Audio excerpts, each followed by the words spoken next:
Hello viewers, আসসালামু আলাইকুম। Easy learning programme 0.2 এর অনলাইন ক্লাসে আপনাদের সবাইকে স্বাগতম। আজকে আমরা আলোচনা করব ট্যাগ কোশ্চেন নিয়ে। ট্যাগ কোশ্চেন খুব সহজ একটা টপিক, কিন্তু তারপরেও আমরা বিভিন্ন বিষয়ে একত্রে গুলিয়ে ফেলি। যে বিষয়গুলো এরকম খুব সমস্যার সৃষ্টি করে, আজকে আমরা সেই বিষয়গুলো নিয়ে আলোচনা করব। তাহলে আগে জেনে নিই আমরা ট্যাগ কোশ্চেন শব্দটার অর্থ কী। ট্যাগ মানে হচ্ছে জুড়িয়ে দেওয়া। ট্যাগ মানে হচ্ছে জুড়িয়ে দেওয়া, আর কোশ্চেন মানে হচ্ছে প্রশ্ন। এক কথায় ট্যাগ কোশ্চেন শব্দের অর্থ হলো প্রশ্ন জুড়ে দেওয়া। তার মানে আমরা যে কোনো সেন্টেন্সের শেষে যে প্রশ্ন জুড়ে দিই, ঠিক এটাকে বলা হয় ট্যাগ কোশ্চেন। তাহলে কোনো সেন্টেন্সের 1 নম্বর রুলস হিসেবে যেটা আমরা লিখেছি, যে কোনো সেন্টেন্সের সাহায্যকারী ভার্ব না থাকলে সাহায্যকারী ভার্ব হিসেবে আমরা ডু, ডিড, ডাস আনতে হবে। এক কথায় ট্যাগ কোশ্চেন করার সময় আমাদের একটা সাহায্যকারী ভার্ব লাগবে, যেহেতু শেষে আমাদের প্রশ্ন জুড়ে দিতে হয়। আমরা জানি যে কোনো ইন্টারোগেটিভ সেন্টেন্স হতে হলে তাহলে অবশ্যই একটা সাহায্যকারী ভার্ব আমাদের লাগবেই। তাহলে এটাও যেহেতু শেষে একটা প্রশ্ন জুড়ে দিতে হয়, তার মানে এটাও একটা ইন্টারোগেটিভ সেন্টেন্স, সুতরাং এখানেও আমাদের একটা সাহায্যকারী ভার্ব লাগবে। এই জন্য আমরা এখানে লিখে রেখেছি যে কোনো সেন্টেন্সে যদি সাহায্যকারী ভার্ব না থাকে, এক কথা আমরা জানি প্রেজেন্ট ইনডিফিনিট টেন্স এবং পাস্ট ইনডিফিনিট টেন্স, এই দুটো টেন্সের কোনো সাহায্যকারী ভার্ব নেই। তাহলে এই দুটো টেন্সের সাহায্যকারী ভার্ব হিসেবে, বা এই দুটো টেন্সে যদি কোনো সেন্টেন্স লেখা থাকে এই দুটো টেন্সের মধ্যে, তখন আমাদেরকে সাহায্যকারী ভার্ব হিসেবে ডু, ডিড এবং ডাস আনতে হবে, যে কোনো একটা আর কি, সেন্টেন্স অনুযায়ী। সেকেন্ড যে রুলসটা এখানে লেখা আছে সেটা হলো যে সেন্টেন্সটি অ্যাফার্মেটিভ হলে নট আনতে হবে, কিন্তু নেগেটিভ না হলে নট আনার প্রয়োজন নেই। এক কথায় আমাদের এখানে যে কোয়েশ্চেনটা দেওয়া আছে এটা যদি অ্যাফার্মেটিভ সেন্টেন্সে হয় তাহলে এখানে নট একটা অবশ্যই আনতে হবে। আর যদি এইটা নেগেটিভ করাই থাকে, যেমন এই যে এটা নেগেটিভ করা আছে, এই যে নট আছে, তাহলে এটার আর এখানে নট আনার প্রয়োজন নেই। তাহলে কেমন করে কোশ্চেনগুলোকে আমরা সমাধান করব, ঠিক সেই বিষয়টা এখন দেখবেন। এখানে ছিল the moon shines at night. তাহলে এই দ্য মুন এটা তো সাবজেক্ট, এটা ভার্ব, তাহলে এটা মূল ভার্ব, এখানে কোনো অক্সিলারি ভার্ব নেই। তাহলে আমরা একটু আগে দেখে এসেছিলাম রুলসের মধ্যে যে সেন্টেন্সের সাহায্যকারী ভার্ব যদি না থাকে তাহলে আমাদের ডু, ডিড বা ডাজ যে কোনো একটা সাহায্যকারী ভার্ব আনতে হবে। তাহলে এটা যেহেতু প্রেজেন্ট ইনডিফিনিট টেন্সে আছে, তার মানে এই যে এটা দ্য মুনটা থার্ড পারসন সিঙ্গুলার নাম্বার, এই জন্য এখানে ভার্বের শেষে এস বা ইএস রয়েছে। তাহলে অবশ্যই আমাদের এখানে ডাস আনতে হবে, ডাস। তাহলে এখানে কোনো নেগেটিভ অড নেই, তাহলে ডাজেন্ট, তাহলে ডাজেন্ট। আর এই যে দ্য মুনটা যেহেতু সাবজেক্ট, তাহলে আমরা জানি আমাদের এই যে ট্যাগ কোশ্চেনের সময় এখানে প্রোনাউন ফর্মটা আনতে হয়, অর্থাৎ এটা যদি নাউন ফর্মে থাকে তাহলে এখানে প্রোনাউন ফর্মটা আনতে হবে, আর যদি প্রোনাউন ফর্মই থেকে থাকে তাহলে এখানে সেই প্রোনাউন ফর্মটাই আমরা নিয়ে আসবো। তাহলে দ্য মুন যেহেতু নাউন ফর্ম, তাহলে এটার প্রোনাউন ফর্ম হিসেবে আমরা জানি যে ইট। তাহলে আমাদের the moon shines at night, এইটার ট্যাগ কোশ্চেনটা কী হয়ে গেল, ডাজেন্ট ইট, তার মানে এটা শেষ। তারপর সেকেন্ড যেটা দেওয়া আছে যে আই হেল্প দ্য ম্যান, তাহলে এটাতে কোনো সাহায্যকারী ভার্ব নেই। এই যে হেল্প এটা তো মূল ভার্ব, আর আইটা হচ্ছে সাবজেক্ট। তাহলে যেহেতু এটা পাস্ট টেন্সে আছে, হেল্পড ইডি যুক্ত করা আছে, তাহলে এইটার ক্ষেত্রে আমরা সাহায্যকারী ভার্ব হিসেবে অবশ্যই পাস্ট ইনডিফিনিট টেন্সের ক্ষেত্রে সাহায্যকারী ভার্ব হিসেবে আমরা পেয়ে যাই ডিড। তাহলে এখানে আমরা নিয়ে নেব ডিড। এখানে কোনো যেহেতু নেগেটিভ অড নেই, তাহলে এখানে নেগেটিভ অড হিসেবে আমরা নিয়ে আসবো একটা নট, তাহলে তার মানে হয়ে গেল আমাদের ডিডেন্ট। আর এখানে যেহেতু প্রোনাউন ফর্মই আছে আই, তাহলে এই আই নিয়ে আসলাম, শেষ। তারপর দেওয়া আছে হি ইজ নট বা ইজেন্ট ইন্টেলিজেন্ট, মানে সে বুদ্ধিমান নয়। তাহলে এখানে নেগেটিভ করাই আছে, হিটা সাবজেক্ট, তাহলে এখানে শুধুমাত্র আমরা যে অক্সিলারি ভার্ব ইজ ছিল সে ইজ নিয়ে আসবো, আর এই যে এখানে যে সাবজেক্ট হিসেবে হি ছিল সে হিটা নিয়ে আসবো। আর এখানে কিন্তু নট ছিল, কারণ এখানে আমরা নট নিয়ে আসিনি। আমরা আগেই বলেছিলাম যদি সেন্টেন্সটা নেগেটিভ হয় তাহলে নট এর প্রয়োজন নেই, আর যদি অ্যাফার্মেটিভ হয় তাহলে নটের প্রয়োজন আছে। এটা যেহেতু নেগেটিভ সেন্টেন্স, এই জন্য এখানে আমরা কোনো নটের ব্যবহার করিনি।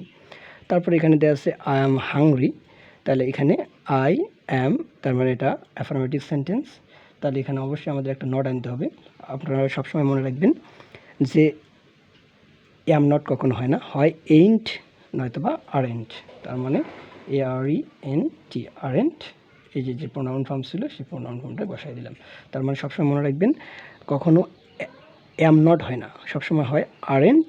যেহেতু শর্ট ফর্মে লিখতে হয়, হয় আরেন্ট অথবা এইনটা। ওকে, আমরা থার্ড যে রুলসটা দেখব সেই রুলসটা হলো everybody, everyone, somebody, someone, anybody, anyone, either, nobody, no one, neither বা নান ইত্যাদি যদি কোনো সেন্টেন্সের সাবজেক্ট হিসেবে থাকে তাহলে আমরা ট্যাগ কোয়েশ্চেন করার সময় সাবজেক্ট হিসেবে দে নিয়ে আসবো। আমরা এইটাকে সবসময় মনে রাখবো যে এইগুলো যদি আমরা সাবজেক্ট হিসেবে দেখি কোনো সেন্টেন্সের, যেমন এই যেখানে সাবজেক্ট হিসেবে আছে এভরিবডি, এখানে আছে এভরিবডি, এখানে আছে সামবডি, তাহলে এগুলো যদি সাবজেক্ট হিসেবে থাকে তাহলে আমাদের অবশ্যই এখানে দে আনতে হবে, সাবজেক্ট হিসেবে ট্যাগ কোয়েশ্চেনে দে আনতে হবে। ওকে, তাহলে এভরিবডি লাইকড ইউ, তাহলে এটা অবশ্যই আসছে পাস্ট টেন্সে। তাহলে পাস্ট টেন্সে যেহেতু রয়েছে এখানে কোনো সাহায্যকারী ভার্ব নেই, তার মানে আমরা সাহায্যকারী ভার্ব হিসেবে অবশ্যই ডিড নিয়ে আসবো। আর এটাতে কোনো নেগেটিভ সেন্টেন্স নেই, অর্থাৎ নেগেটিভ কোনো ওয়ার্ড নেই, এটা একটা অ্যাফার্মেটিভ সেন্টেন্স, তাহলে অবশ্যই ডিডেন্ট। আর অবশ্যই আমরা একটু আগে শিখে এসেছিলাম যে এই এভরিবডি যদি সাবজেক্ট হিসেবে থাকে তাহলে আমাদের দে আনতে হবে, তার মানে ডিডেন্ট দে। Okay, complete. তারপর আরেকটা যেটা দেয়া আছে সেটা হলো যে এভরিবডি গোজ দেয়ার, যদিও এটা থার্ড পারসন সিঙ্গুলার নাম্বার কারণে ভার্ব শেষে এস বা ইয়েস করা আছে, কিন্তু আমরা যেহেতু এখানে এই এভরিবডির পরিবর্তে আমরা এখানে দে নিয়ে আসব, তাহলে এখানে আমাদের এই দের সাথে যে অক্সিলারি ভার্ব বসে, যে দেটা যেহেতু প্লুরাল ফর্ম, তার মানে এটা প্লুরাল অক্সিলারি ভার্বই আমাদের আনতে হবে। তাহলে গোজটা যদিও বা থার্ড পারসন সিঙ্গুলার নাম্বার, এক্ষেত্রে আমরা আগের যে সেন্টেন্সগুলো করে এসেছিলাম সেখানে আমাদের ডাজ নিয়ে আসতে হয়েছিল, যেমন এই যে আমরা দা মুনের ক্ষেত্রে এখানে ডাজ নিয়ে এসেছিলাম, কিন্তু এখানে কিন্তু সেই ডাজ আনা যাবে না। আমরা যারা স্টুডেন্টরা সবসময় ভুল করে থাকি যে এখানে গোজ দেখে আমরা এখানে ডাজ নিয়ে এসি, কিন্তু এটা যেহেতু দে, এটা হচ্ছে প্লুরাল সাবজেক্ট, তার মানে এখানে আমাদের শুধুমাত্র ডু আনতে হবে। এটা যেহেতু নেগেটিভ কোনো মানে ওয়ার্ড নেই, তার মানে এখানে আমাদের একটা নট নিয়ে আসতে হবে। ওকে, আশা করি আপনারা বিষয়টা বুঝতে পেরেছেন।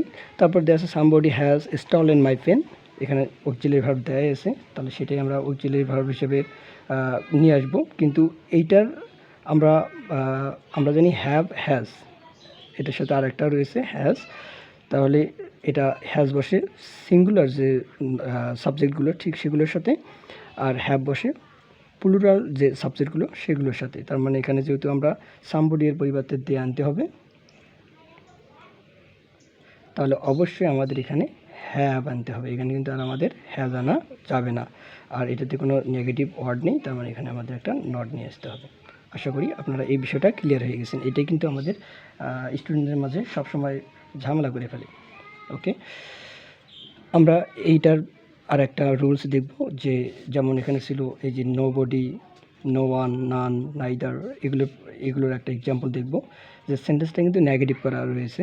তাহলে সেন্টেন্সটা যেহেতু নেগেটিভ করা রয়েছে তার মানে এখানে আমাদের নট আনার প্রয়োজন নেই। আর এই যে নো ওয়ান এর পরিবর্তে আমাদের সাবজেক্ট হিসেবে অবশ্যই কী আসবে, দে, আমরা কিন্তু একটু আগে রুলসে দেখে এসেছিলাম।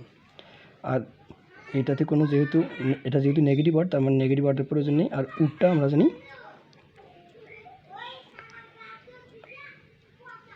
আমরা উডটা জানি সাহায্যকারী ভার্ব, তাহলে উডটাই সাহায্যকারী ভার্ব হিসেবে চলে আসবে।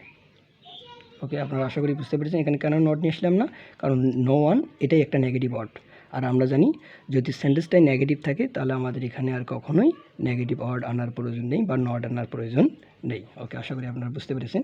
তাহলে 4 নাম্বার যেটা আছে সেটা হচ্ছে নাথিং, সামথিং, এনিথিং, এভরিথিং। আমরা জানি থিং মানে হচ্ছে বস্তু, থিং মানে বস্তু, তাহলে থিং মানে যেহেতু বস্তু, আর বস্তুর ক্ষেত্রে আমরা জানি সাবজেক্ট হিসেবে সবসময় ইট আনতে হয় আমাদের সাবজেক্ট হিসেবে। তাহলে এখানে যেহেতু আমরা সাবজেক্ট হিসেবে এই যে নাথিং ছিল, এই যে এভরিথিং ছিল, থিং মানে বস্তু, এই জন্য আমরা এখানে ইট নিয়ে এসেছি। আমরা এটা সহজেইভাবে মনে রাখতে পারি।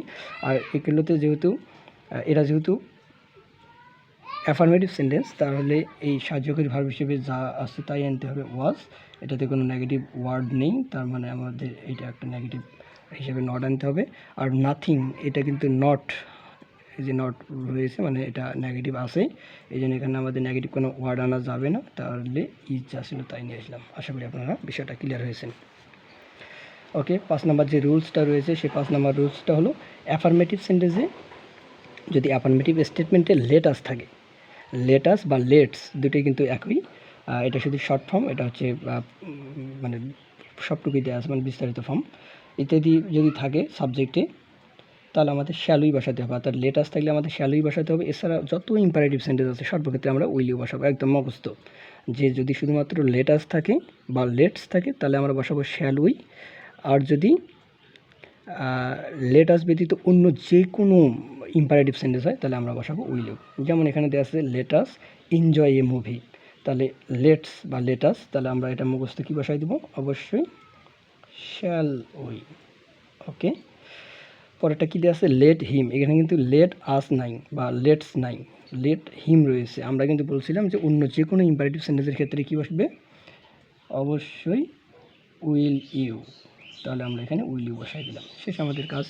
তারপর এখানে বলা হয়েছে যে সলভ দ্য প্রবলেম, এখানে কিন্তু কোনো সাবজেক্ট নাই, আমরা জানি যে সেন্টেন্সের কোনো সাবজেক্ট থাকে না সেটা ইম্পারেটিভ সেন্টেন্স, শুধুমাত্র মূল ভার্ব দিয়ে শুরু হলে সেটা ইম্পারেটিভ সেন্টেন্স। তাহলে এই যে সলভ দ্য প্রবলেম, এটা অবশ্যই সলভটা মূল ভার্ব, তাহলে এটা অবশ্যই মূল ভার্ব দিয়ে শুরু হয়েছে, তার মানে ইম্পারেটিভ সেন্টেন্স হিসেবে কোনো সেন্টেন্স থাকলে অর্থাৎ ইম্পারেটিভ হলে পরেই আমরা কী বসিয়ে দিব, উইল ইউ।